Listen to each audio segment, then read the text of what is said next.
This is the weapon of a Jedi Knight. Not as clumsy or random as a blaster. An elegant weapon for a more civilized age.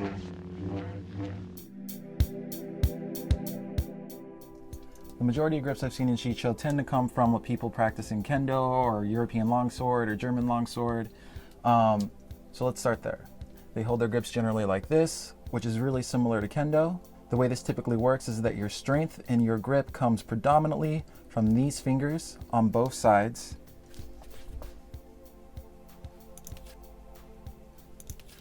And that these fingers work more as a form of grace or control.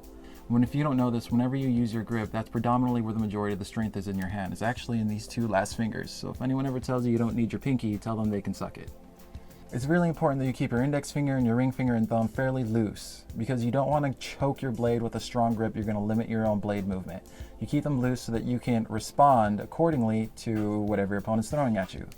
My understanding is that this generally works as a sort of pivot point, whereas your rear hand works as a sort of lever that turns into that pivot, hence making your front hand a form of control and your rear hand a form of power. The upsides I've seen of this grip is generally all of them. It's a very well balanced grip. Another variation of two-handed grips that I've seen has been something that I think personally lends itself closer to like a German longsword or European longsword way of holding it, holding a hilt.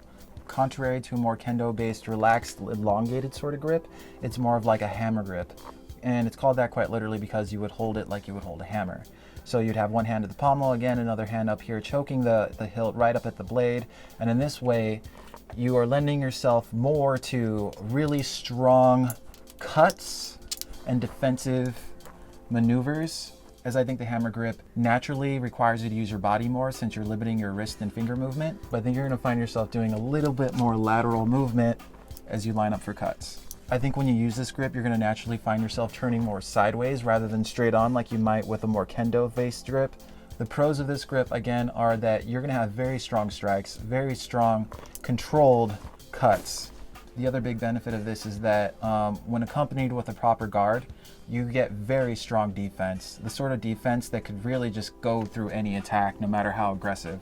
Those are really the only two variations I've seen of Shicho that I have any real knowledge on, and I'd love to hear what anyone has to say about other two-handed grips based off of different forms or just even things that you've come up with on your own.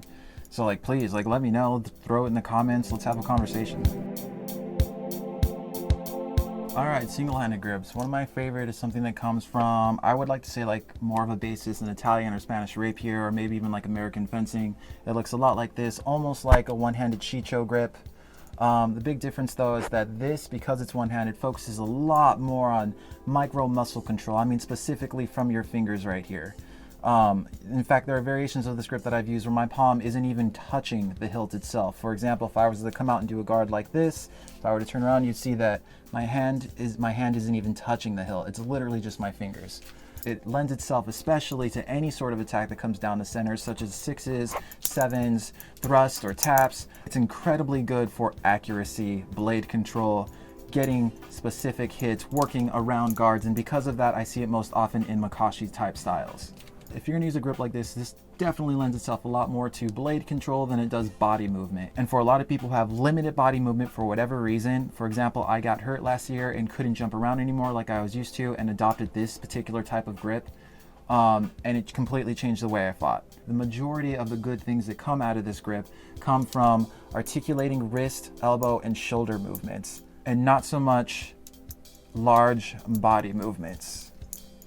The cons to this that I've seen, in my opinion, is that it's not as strong as a two-handed grip, obviously. So if someone came at you with a full-blown cut and you had a grip like this on your blade in an attempt to block it, you'd have to be very well practiced in order to secure that block efficiently.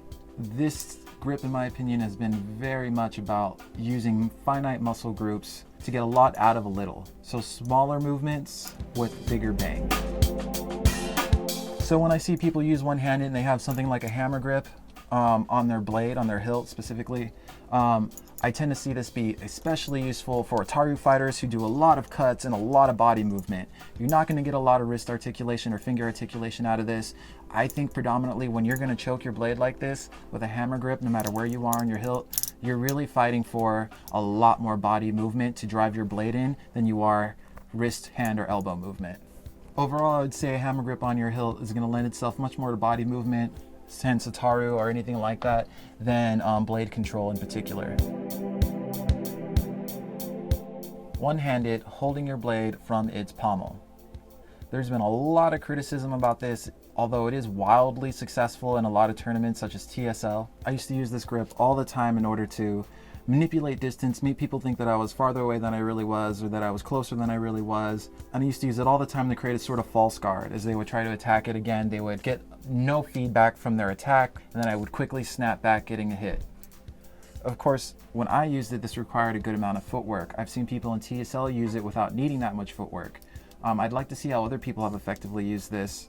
The drawback to this, of course, is that you have pretty much no control of your defense and very little blade control. I don't think you really even have much of a defense with this unless it's a very light sort of feinty defense more than any sort of actual guard. Like I said, it gets a buttload of critique, and it's not something I would suggest to anyone to use as a predominant form of fighting, but I would definitely recommend supplementing it into what you use now as a means of getting a point every here and there. It's a quick way to mind game your opponent, get some extra reach, and try something unorthodox to get a point. I personally like to hold my lightsaber from the top of its hilt, choking the hilt pretty much right up next to the blade. And the reasons for this is because I think the higher you are on the hilt, the more control you're going to have over your defense. More specifically, you're going to have a firmer defense. The sacrifice, of course, is that you get your hand closer to your opponent. So it is easier for them to get hand shots if you do not actually have a very good defense. All right, another unorthodox grip is going to be a reverse grip. I have no idea how this is useful. Nope, nothing. It's incredibly limited movement. You have to present your hand before you throw any attacks, like, hi, hit me, hits my hand. I'd love to see anyone who has successfully used reverse grips and how you guys use them. Post videos, I'd love to know. I've seen one person use it with some success, and again, it was ultimately used as a form of like mind games, like giving your opponent a false impression of security by taking a reverse grip, and as they get closer, manipulating the range or the timing to get a quick shot in. But like short of that, I've never really seen it work as any sort of fundamental grip for any kind of style. Again, please prove me wrong. However you decide to hold this sucker should directly relate to how you want to use it. As a 9-man fighter, I've found myself switching between all of these grips in a single spar. The thing I'd like you guys to take away from this quick video is just be conscious of how you hold your sword. Learn the differences it creates in your anatomy and stance, and how it affects the way that you control your blade. For example, a grip that's based more off of something closer to rapier is going to naturally want you to turn your body more sideways in order to properly align your wrist with your shoulder, lat, and get more strength and control. Whereas something closer to Shicho or a kendo-based grip is going to square you off more. And then of course, alternative to that, you have something that more chokes the blade, like European longsword or German longsword, that's going to naturally want to turn you again to a more sideways stance. Being aware of how you hold your weapon is going to affect how your whole body operates in relationship to it. So, thanks for listening, guys.